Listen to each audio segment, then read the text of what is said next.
नमस्कार मित्रांनो.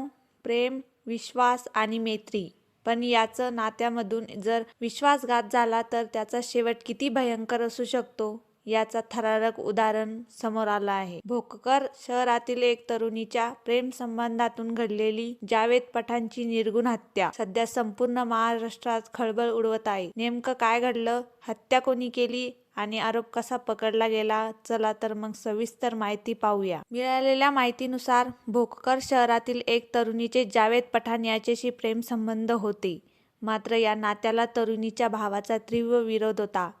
तरुणीचा भाऊ संदीप पुरके याने आपल्या मित्राच्या मदतीने जावेदला पुण्यात नेले. सुरुवातीला एक साधं बोलणं वाटत होतं, पण प्रत्यक्षात तो एक भयंकर कट होता. पुण्यात गेल्यानंतर जावेद पठाणची अत्यंत क्रूरपणे हत्या करण्यात आली.